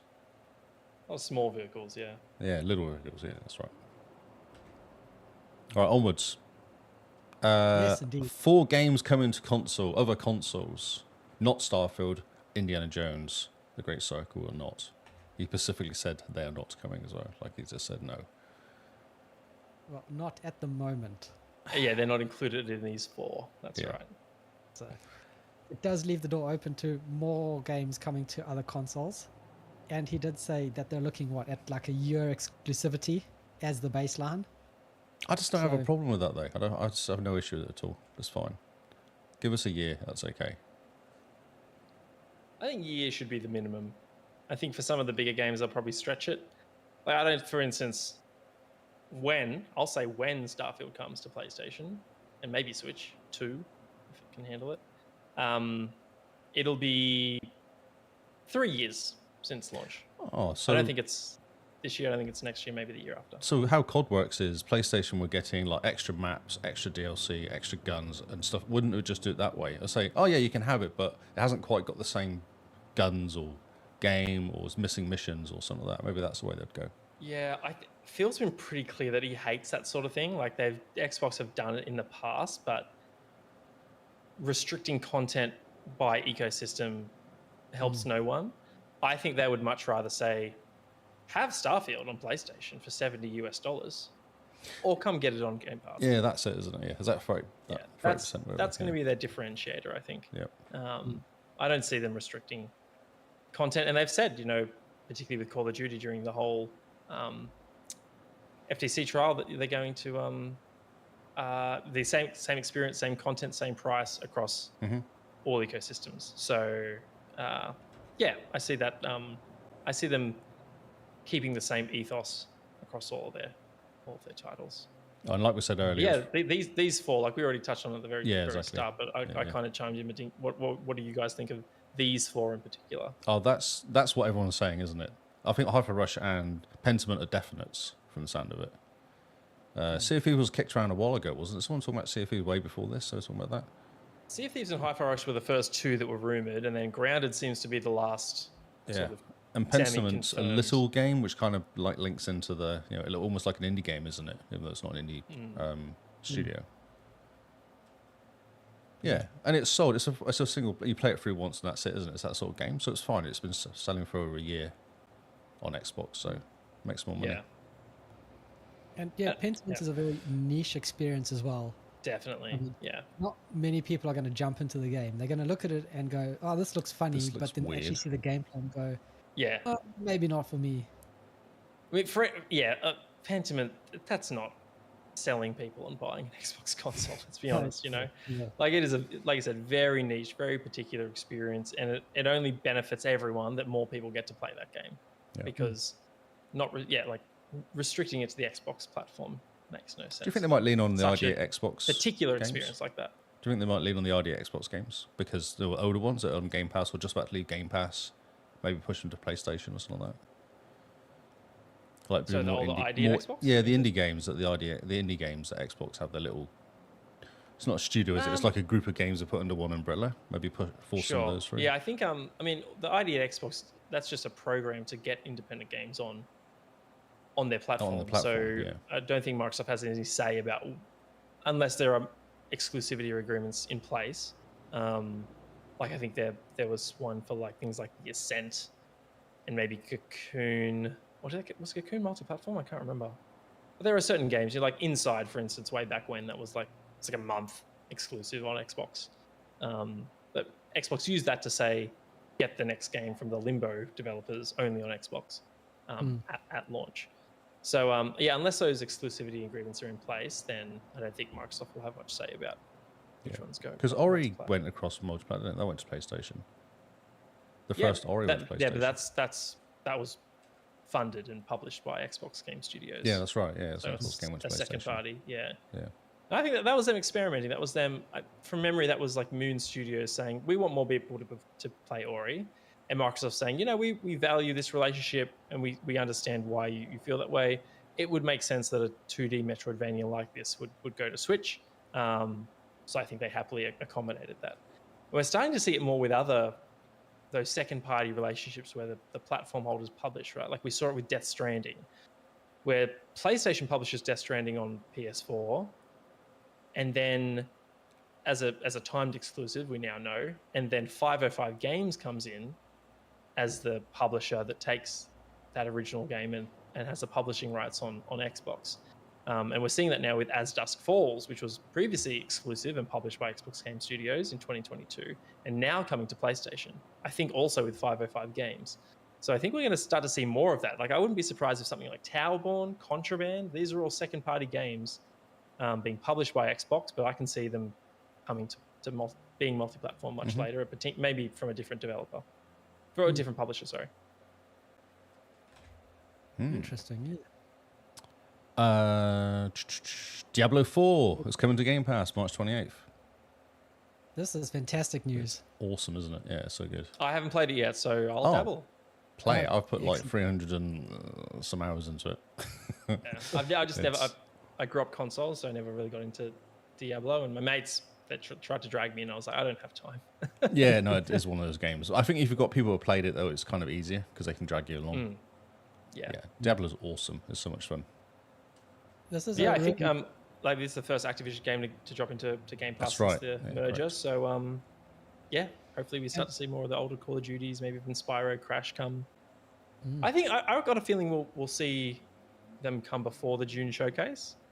I think I'll start to I expected Diablo for June actually. We all kind of predicted June because it seemed to make sense with the timing because it came out in June last year, so it makes sense for 12 months. But yeah, it's coming out. And I think earlier. this March 28 times well with this next season. If I recall someone mentioning that season 4, I think the Diablo 4 drops around that time. So yeah. And it's the perfect game to come onto Game Pass as well because of the seasons and the live serviceness of it. Onto Game Pass, you get a whole big influx of people who didn't play it or who like go, oh, I just want to dabble in Diablo. And suddenly you have a whole bunch of new players who then see the shop and the cosmetics that you can buy and all that. DLC comes out in June. I think DLC is due to come out a year after the first release. So they get all these new players into it in March. And then the DLC comes out and they all buy the DLC because they're playing it already. So it kind of works out perfectly. Yep. Yeah. It's a very good business strategy. Oh, I'm happy with it. Definitely. Yeah. Diablo 4 is still like one of those games that's spoken about in the news media and people are still covering it. It's still got lots of hype behind it. So then they're capitalizing on this hype saying, look, Game Pass gets Diablo 4. And next month as well. It's only a month. It's not very far away. Not at all. Yeah. This was probably one of the best announcements to come out of this whole podcast. Really though? Because I thought the fact they're saying the new console's coming out, I think that was massive. There's a new console being developed. I thought that was huge. Yeah, that was big. I was more concerned about a lack of consoles than I was about the games going exclusive or losing exclusivity for games. That doesn't bother me, but I want the console because I like buying consoles and using them, not having a PC. I don't want to buy a PlayStation, so my whole concern as well. It's just like, hey, if Microsoft ever goes third party, I don't want to use a DualSense. Like if PlayStation came out with like a version of the DualSense with offset sticks, I'm like, okay, I can play PlayStation now because I just can't stand that thing. Yeah. It's amazing. Everyone we've spoken to in the community as well, that's been their thing. Is like they don't want to go to PlayStation because the controller is just so uncomfortable. I think Xbox would be smart to make a version of their controller that is not offset, that is like the DualSense. I think you would get. I think PlayStation players would be like, oh wow, okay, well yeah, that Xbox exclusive that I've been wanting to play, but I hate the controller. I might get an Xbox now and just get that controller instead. Funny you should say that because I think last week or week before we talked about this console where you can change around the port, where the place of the connectors are. Oh right. And you can change it around so it actually works like PlayStation. So you can move the thumbstick down to the bottom. Yeah. There you go. Yeah. I'm surprised they haven't done it already. Maybe it's all linked. This is why they're doing it. They're all about giving players options, you know? Mm-hmm. Play how you want to play. Just rip off the DualSense. Just exactly. Yes. steal the layout. Yeah. So that was kind of it. That was my kind of bullet points. Yeah. And basically them just saying, cool, we'll see you now in June. Thank you very much. Yeah. I think they're going to do their best to have a banger showcase. I think we'll see like big announcements. I think they show like proper Fable gameplay. I wouldn't be surprised if we see Perfect Dark gameplay. I think they'll announce Gears Collection, Gears 6. I think that they'll do their best to just recapture the excitement from the Xbox community and say, hey, there's nothing to be worried about. We're here. We've got Indiana Jones. We've got Blade. We've got all these amazing games coming. Game Pass is firing all cylinders. We've finally got a game a quarter for you lined up for the next 2 years. Here they all are. Rest easy. Yep. Tell your mates to buy a console. So I saw a Fable 6 story pop up today. Todd Howard saying how great Fable 6 is going to be today. Weirdly enough, he's saying about Fable. It was like, yeah, they're starting to warm up the media a bit. Start talking about it, get everyone interested again. So, Interesting. You mean Elder Scrolls 6? Oh, Elder Scrolls 6. Yes, Elder Scrolls 6. Yeah, sorry, not Fable 6. That's the one. Yeah. Yeah. I think he's probably starting to chat about it because Starfield didn't set the world on fire as much as they'd hoped. Definitely. Yeah, it was fine. It was fine, wasn't it? It was fun. It was fun. I mean, it's Bethesda through and through. Mm-hmm. It's just a skinned Fallout game. That's all it is. A better Fallout game, in my opinion. One other small tidbit, I just quickly checked my Twitter thread just to see if we missed anything major, but this is interesting. More than 10 major releases from first party in 2024. Yeah. I interpret major releases as also like content updates. Like I think Starfield Shattered Space as DLC expansion is counted as one of those major releases. Diablo 4 DLC could be classed as well then, because that's now Xbox. Potentially, yeah. I was trying to think about what they could be, and I kind of landed on. So we know Hellblade 2, Towerborn, Ara History Untold, Starfield DLC. Avowed, Flight Sim, the new Call of Duty, and Indiana Jones. That's 7. If you count Starfield Shattered Space, that's 8. Does Gears Collection, is that like a, hey, we're announcing it, it's out in 2 months? Does that happen this year? And then, one other thing. Maybe it's the Sea of Diablo Thieves expansion or something. Could be the Diablo DLC. Yeah. So that's great news. That's, the content that we've been promised is finally starting to get there. Yeah. I mean, you have something stupid like 30 studios. It makes sense that every month you should have just about something coming out for a game. It was always going to take them time to get lined up, though, wasn't it? They were never going to go and buy them and day one start releasing stuff monthly. There was always going to get a bit of time to get all the. Yeah. It is the world we live in now, where way back when PS3 era Naughty Dog releases Uncharted 1, 2, 3, and The Last of Us in the space of 7 years, and they haven't released a PS5 game yet, and they might not even at this point. By the time Last of Us 3 launches, it probably PlayStation 6, because Last of Us Part 2 came out the last year of PS4, and they've ported it as a PS5 version, but we're in a completely different era now, where someone like a Sony Santa Monica, it's God of War Ragnarok, and our new IP is going to be PS6. Something like Ninja Theory, Senua's Saga Hellblade 2, and it might be till next gen until we see them again. Do we get another Halo? Do we get another game out of 343 Industries this generation? I don't think. Do we get another game out of 343 though? Or can they be trusted? Yeah. Big question mark. Yeah. Anyway, it's just it's the current state of the industry, which is why I think I love what Obsidian's doing. It's like, let's have the smaller things here and there, shorter experiences, and also we're working on Avowed and Outer Worlds too. Those will come, but we get these smaller ones in the meantime. We're going to get a lot of Star Wars games currently as well. That's I tweeted out about that rumored Respawn Mandalorian game, and licenses are now subsuming all of our favorite developers. I wouldn't be surprised if Arrowhead, the developers of Helldivers 2, if Disney isn't approaching them, they're not doing their job right. Because you have a studio that can deliver a fantastic co-op multiplayer game, and they'd be like, take any IP you want, Star Wars, Marvel, whatever, Avatar, doesn't matter. Make us something amazing. Same with Remedy. Remedy games, they should be talking to, or Disney should be talking to them. Any IP holder should be talking to them. Isn't there a Wonder Woman game coming out on PlayStation? Yeah. Warner Brothers, That's been teased. Warner Brothers Montreal, I want to say. So the Arkham Origins developer. Yeah. Ah, That'd be okay. pretty So good. Blade, similar sort of Blade game then, I imagine. Like we imagine the Blade's going to come out, you're sneaking around. And that's my whole thing. Like instead of Insomniac making a new IP, we're getting Spider-Man and X-Men for the next 10 years.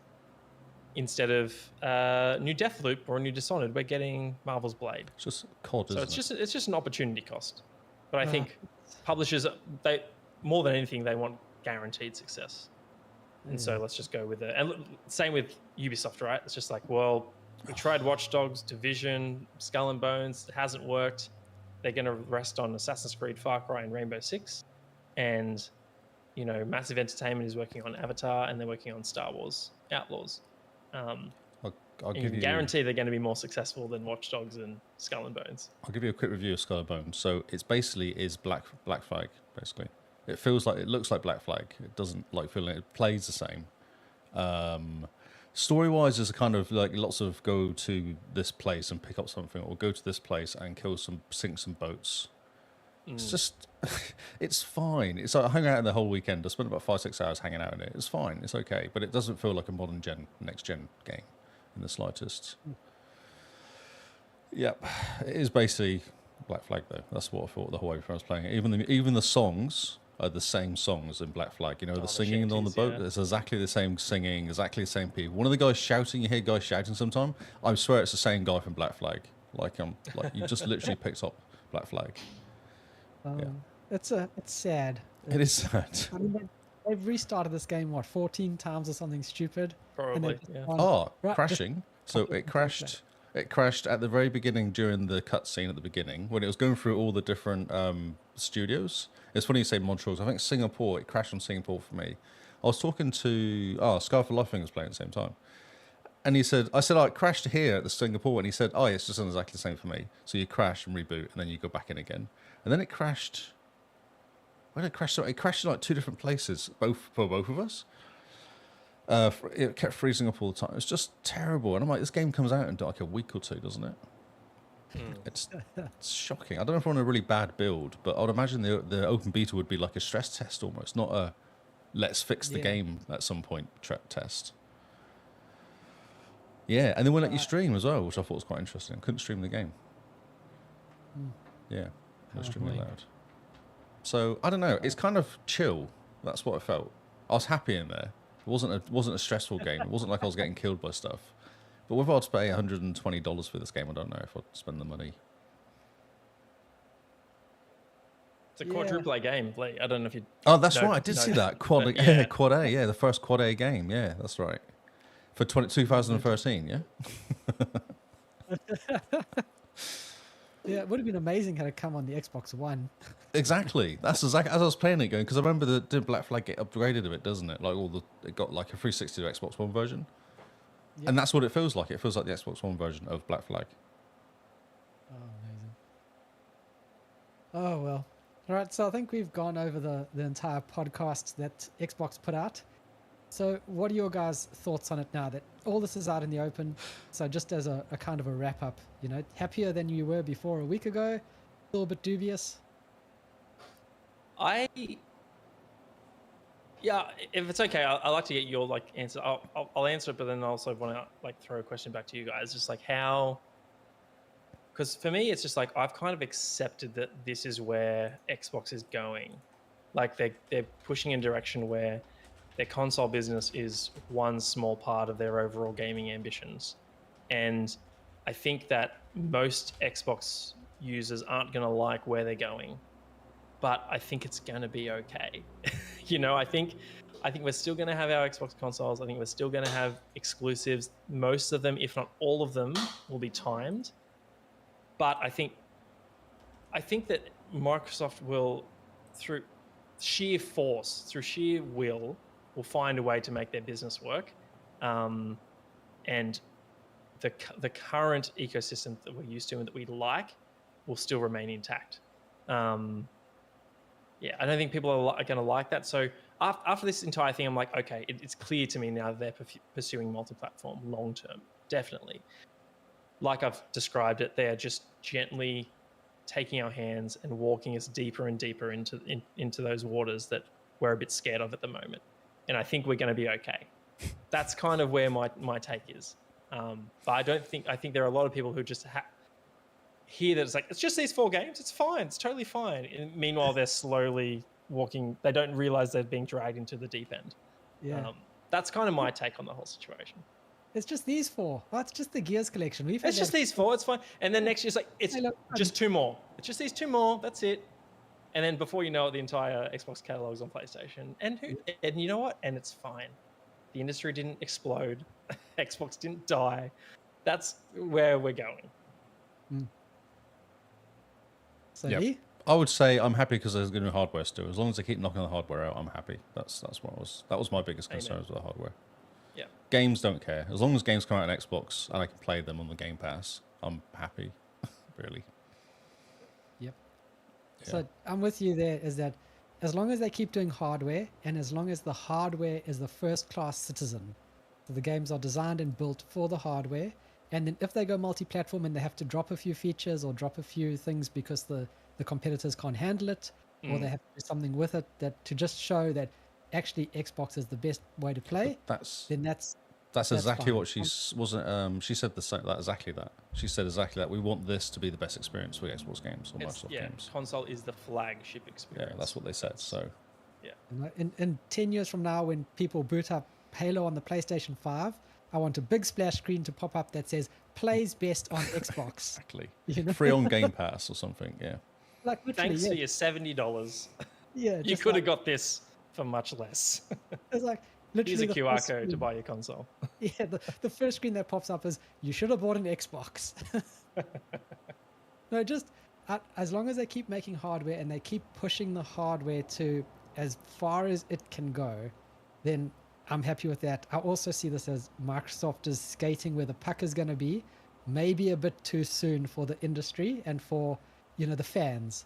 They have to take the fans along on the journey, but they also should have jumped ahead. As soon as these rumors came out, Phil Spencer and them should have met with the communications department and basically gone, right, let's roll back the plans for these 4 games and let's start off with let's just talk about one game, and we'll say, look guys, Sea of Thieves, it makes sense. You want more players in Sea of Thieves, you want to bring your PlayStation friends, let's just talk Sea of Thieves. And then rather than just wait until the community's on fire and then go 4 games we're thinking about and have the leaks come out about what 4 games they are, you just slowly go Sea of Thieves, you have a marketplace, blah blah blah, you still get your Xbox perks from Game Pass and that, and then very slowly go through it that way. That would have been a much better way of handling it rather than letting Twitter just basically take the narrative and run, because the normal people out here, some of the people that I spoke to, have basically said, well, I don't need to buy an Xbox, PlayStation's getting all their games now. And that's what the news has told them, and they don't keep track of this, they don't listen to the podcast, they don't keep up with game news. This is just what they've one second. So the PlayStation heavy news media out there has said that the Xbox is going away. Is that what you just said? Because all the IGN, all those guys love PlayStation, so they're obviously going to push that as a story, aren't they? Xbox is going away. And this is what the normies are hearing. Yeah, because that's the main media outlets are saying that, aren't they? Yeah. I did see that from, I think, Culture Crave, which is a pretty massive social sort of account. They report most it's like entertainment, right? So it's games, TVs, movies.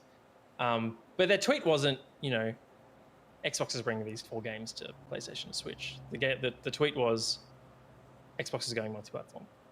Yeah. Xbox is bringing their games to PS5. And that it goes back to your point, Kyle, around them needing to come out sooner. Xbox's communications team is assessing what could we have done better. Now that we've said what we need to say and we said it in the way that we planned to say it, or that we adapted to say it, what difference has it made, and how can we do better? That's their entire job. It's so Microsoft, right? though, isn't it? That's so Microsoft to do this. They're notorious for doing this. This is how Microsoft works. Release random blog posts from somebody, and they're like, "Oh, that's not what we wanted to say," and then it all just goes haywire. And then months later, they fix it, or they just forget about it. It's just Microsoft. But the other part is that now that Xbox is the third biggest sort of department in Microsoft, bigger than Windows in terms of that's right. revenue. It's massive because of ABK. it is now much more important what they do and what they say. And when it's that important, you need all different levels of approval. And the ship now turns much slower than you would like. So the bigger something becomes, the more cumbersome it is to navigate or to steer. So yeah, it's the nature of having a multi-billion-dollar business now, is that you can't be as nimble. So I think I believe they weren't resting on their laurels. The second these rumors started coming out and having taking on a life of their own, they were in crisis comms mode, and they said, "What's the best path forward?" We had a plan to talk about this later on, maybe in March or April, as they said. They need to bring their plans forward, and they were moving as quickly as possible to decide, how do we do this? And I think, like I said at the top of the show, they can't just say, "Hey, ignore these rumors, and those other rumors. What about the things that you didn't just mention, right?" So it'll add fuel to the fire. So I don't envy them. It's a tough task. It is, and gamers are notorious for taking anything and running with it. Yeah. Twitter. Oh well. Twitter. Yep, Twitter is really good for that, for just unsubstantiated rumors flying about. So the last thing, just to get your thoughts on, what about the rumor that the Surface team is designing the Xbox handheld? I've heard nothing. This is news to me. This is the first I've heard of this. Oh, you haven't heard this. So, No. this is a couple of rumors that have been floated about. I think even Jez has tweeted about it. I don't trust Jez anymore, though. After last week. But the Surface team is helping design the Xbox handheld. Good, bad, indifferent? Well, they know how to make I'm small kind of indifferent devices, for the I moment. guess. Yeah, they make... Yeah, I mean, Surface, I had one back in the day. I liked it. I ended up selling it because I just wasn't using it as much as I thought I would. It seems like, I mean, ever since like Surface Pro 3 back in the day, it seems like they've had great hardware. So whether they can make a handheld console is another question. So we'll see. I'm indifferent at the moment. Cool. Okay. Yeah, as someone who really likes the Surface hardware, I'm super excited to see what they do. It's going to be really, really nice, I think. just nice to look at and to hold, I'm pretty sure. Do you feel The like they're Surface killing the really- Surface market off, though? Like they've stopped making so many devices now? It's been a while since the Surface 2, was it, that came out last? What it was? Like the laptop that came out? From the hardware side, the Surface brand is kind of floundering because they were spun up as a sort of a way to lead the OEMs into what Windows could do and what devices Windows could run on. And so ever since the OEMs have kind of caught up and surpassed what the Surface is doing, the Surface team, I think they have been spun down a bit and refocusing on trying to find the next mode of computing, the next Which could be thing. it could be a nice little handheld, yeah. Could be cool. Yeah, which I mean would be perfect for trying to push Xbox handhelds, especially now that we've seen Steam Deck and the ROG Ally and things like that come out and really get the market excited about these portable PCs. They're not known for their cheapness, are they, the Surface devices? No, they're premium price like Apple products, yeah. Yep. Like you say, they like to copy Apple, Lee. Mm-hmm. They do. It happens when you're the best. You got all the Oh, people is that right? copying you. Well, I think we've now talked this topic to death. We're all feeling a whole lot better about it. We realize, we can't control where multi-billion-dollar companies decide to go and do what their products. We are just fans on the sidelines looking at things and giving our 3 cents. So thank you very much for joining us, Shane. My pleasure. Thanks for having Is me. there any shout out you want to do? Where can people find you? What are you doing with your time now? I heard you're moved on from Cure on Cancer. That's right, yeah. So you can find me, it's Shane Bailey on Twitter. Yes, I announced that I'm stepping down from Cure Cancer in April. So it's been about 2.5 years. I've loved the team. I'm definitely going to miss them. I'm taking a different role in the games industry, which is exciting. We'll be doing marketing again. I'll talk about that when I start with that team, but it's a team I've been working with for a long time. So I'm really excited by that. I'll be working in capacity that won't allow me to do content anymore. So, which is why I was so happy to jump on the podcast, because starting in April, I won't be able to be on podcasts anymore. So yeah, no, that's but it's exciting. It's a new challenge and a new kind of role, and I'm really excited. But in the meantime, you can catch me and gaming commentary on my Twitter. Because we'll need to eventually wind down on doing gaming content. I haven't really posted much on my YouTube channel since, but I might still be on some podcasts here and there up until that point. So yeah, you can catch me there. Brilliant. Thank you very much. Mr. Lee, where can people find you if they don't know already? I'm still Lee Howard on Twitter and Xbox and all those sorts of places. Also do my D&D podcast on Sundays. So this time tomorrow I'll do that. It'll be with Paul. This week we're going to do the Avengers characters in a fantasy age. So we're going to make up all the characters. I think it's fantasy age, one of the ages of some sort. Yeah, so it'll be fun. So we normally create the characters. We'll go through how the characters are created. We're doing Hulk, Captain America, Iron Man, another one. I can't remember the other one. The last one. Yeah, this goes. So, maybe the Archer guy, whatever he's called, that no one remembers. Hawkeye. Yeah. Yeah, Hawkeye. Yeah. So we'll do that, and we'll probably do a little bit. Is Iron Man in ancient medieval times like? Well, that's the question. So we'll try and find armor. A knight, yeah, or something like that, who has, or maybe I think he's a wizard or something. Maybe a wizard. Okay. Yeah.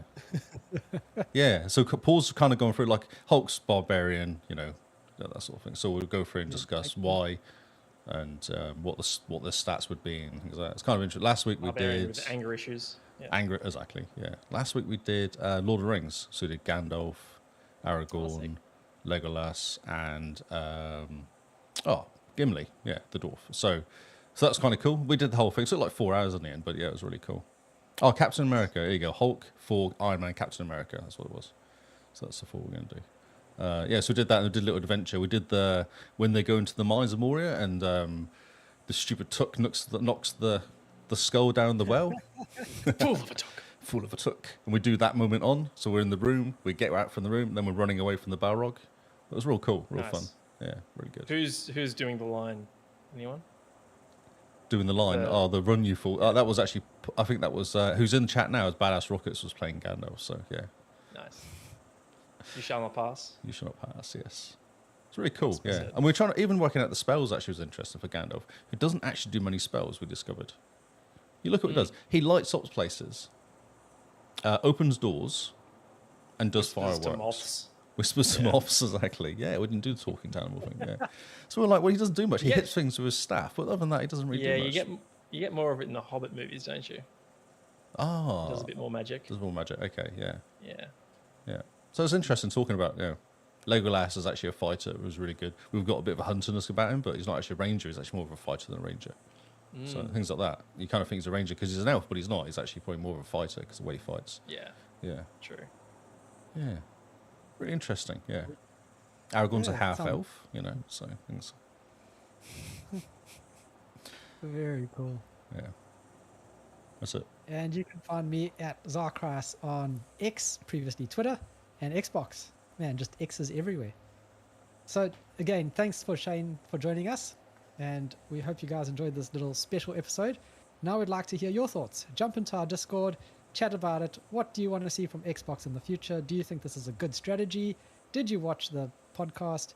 And what are you most excited about in the future? I'll be keen to hear from you guys.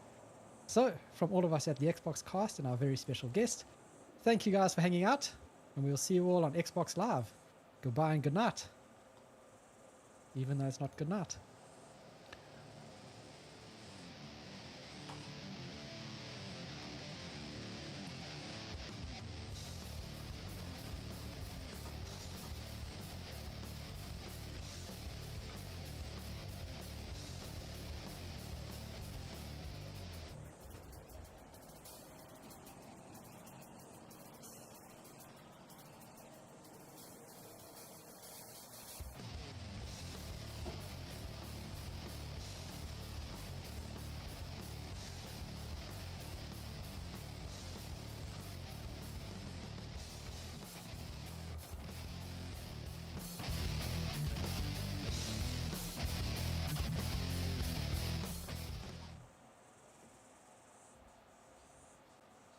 The stream's still going. We can talk to the chat. Chat's very chatty today.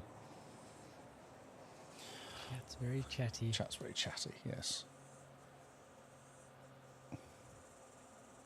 Very good. They all go quiet now. We call them out, but that's always a way. All right. Oh, that was very good. Hmm. Interesting. Thanks for joining me. Very interesting discussion. Yeah, it's always fun. Always fun to speculate and assess, analyze, commentate. Mm-hmm. What do we know about the can new do. Fable? Yeah, what do we know about the new Fable? They're working on it. We know that. We've seen a couple of clips, haven't we? But Where is my new job? Microsoft? I wish, Simone. I wish. No, I'm working for a marketing agency that I've been working with since my Ubisoft days, actually. I started working with them. They helped me bring journalists to all the different Rainbow Six esports events that I was working on. And then we did a lot of stuff with them at Kill Cancer as well. They're fantastic. So yeah, I was just chatting with their team, and then I was like, oh yeah, like 2 years at Kill Cancer. I'm thinking about what's next. Like, would you have any advice? And they're just like, oh, we might have something for you here, Shane. It's like, and then the head of accounts is going on maternity leave. So she's like, do you want to be head of accounts? I was like, I don't think I'm qualified for that. And she's like, no, you'll be fine. fine. I'm like, oh, okay. I said, do you want to interview me? She's like, no, we know you. I'm like, oh, that's nice. So yeah. Brilliant. So it might just be there's a chance that the contract is extended, or they say there might be a full-time opportunity after the contract is done, but that's not a guarantee. So who knows? If I do leave after the 12-month contract, I'll be able to come back to doing gaming content. It's just that their agency has a bunch of publishers as their clients, so they're pretty strict on the fact that staff really can't be seen talking negatively or positively about the interesting. about the clients they represent. So yeah. Oh, so there's no chance of getting free games out of them, so game testing and stuff like that. Maybe some of the publishers will hand over a few extra codes. Let's see. That's always a benefit. Yeah. So it's exciting. But yeah, 2.5 years of Kill Can has just been so much fun.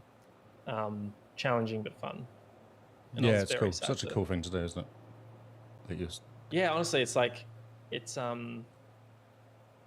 lot of people have been saying, oh, you're coming back to gaming. I'm just like, I never left. Like, everything I do at Kill Cancer, even though we're a cancer charity, all I do is gaming. Like, all I'm talking to Xbox, Bethesda, HyperX, Elgato, PAX, Fortress. Like, all I'm doing is talking to people in the gaming community, doing gaming things. It just so happens that we're not trying to sell a product. We're just trying to get people to donate. Mm-hmm. It's just a different business, but it's still all about gaming. So, yeah, I feel like I haven't left, which has been nice. Yeah, it's not going to be a hard transition back again, is it? It's just going to be continuing. No. Doing, so. Yeah. All right, champs. I think we should Cool, go. well, We should call it. yeah. I think it's lunchtime. I'm too hot as well. Yeah, I'm about It's to really head to the markets with a girlfriend. hot. Oh, yeah. Fun. Thanks for having me, guys. Yeah, thanks, Oh, mate. thank We should get back again before April then, shouldn't we? Really? Yeah, definitely. Yeah, so I start the new job April 15th, Monday Okay. the 15th. So, yeah, if there's room to have me on before then. And Oh, sure, yeah. We do it normally on a Yeah. Tuesday. We normally do it on a Tuesday. Would that work for Tuesday you? night. Tuesday Okay, night, yeah. 8 o'clock? Would that be okay? Tuesday night, yeah. That's okay for me. Yeah. 6 okay. p.m. Australian time. Oh, yeah, it's 8 Oh, o'clock. okay, yeah, New Zealand. Right, yeah, I get home because I'm in the office Tuesday, so I get home probably about 7:30. Okay. But look, maybe I can be like, hey, I need to work from home that day because I'm going to be spruiking Cure Cancer on this There you go. podcast. Yeah. Yeah, that'll be good. Yeah, we can grab you on for some just regular news shows. Mm. See what Lee drigs up so that he can annoy us both. Get us ranting. Because you have opinions, which is good. Yes. Shane, you have a good opinion, so it's good. I can just drop random stories Oh. in to annoy you to get some opinions out of you. I've got something to say. Yeah. It's all content, isn't it? Oh, ES6. There's talk of nothing particularly came out about ES. Oh, Rockets is asking about ES6, but nothing particular's come out, has it? It's just been stuff's happening. Just very excited to message out today. I saw a new. I So didn't you read. mentioned Elder Scrolls, but something popped up? didn't I see it. saw. I'm sure I saw something today. It was. I didn't read it because it's rumors. I don't normally read rumors unless it's actually something decent. Especially Yeah. like games that are coming out in 2 years. I don't think I'm going to read. It's still far, far away, isn't it? That game. Yeah, I mean that's. Oh man, I mean like. So, Starfield was 2023, so at least 5 years. At least, yeah. yeah. And Skyrim's not coming out anytime soon. 8 hours ago, here you go. Exciting update has us looking into the future for Elder Scrolls 6. Picture of Todd. That's what I saw. Okay, cool. Just an IGN article. Well, we know that they've. I mean, that leak, that Bethesda leak was like Oblivion remake potentially. Yes, did see that. Yeah, So that might be a nice stopgap. Yep. Well, that's true because there was a couple of things, wasn't there, off that, like remakes and stuff happening. Yeah, Fallout 3 as well. I want to say. Yeah. So they might be to hold us over. It's in pre-production for the last 6 months. It says here. Yeah, That sounds it's about right. it's a nothing article. It's just a don't forget it's coming out kind of article. You know, Right. that came out today. Should I click on it? Anyway, I better run. Thanks again, guys. Yeah, cheers, mate. Cool. That was a Thanks blast. very much. Yeah. We'll get you on for some normal news shows. See what we can do. Yeah, just hit us up. Cheers. Excellent. Thanks, Shane. All right.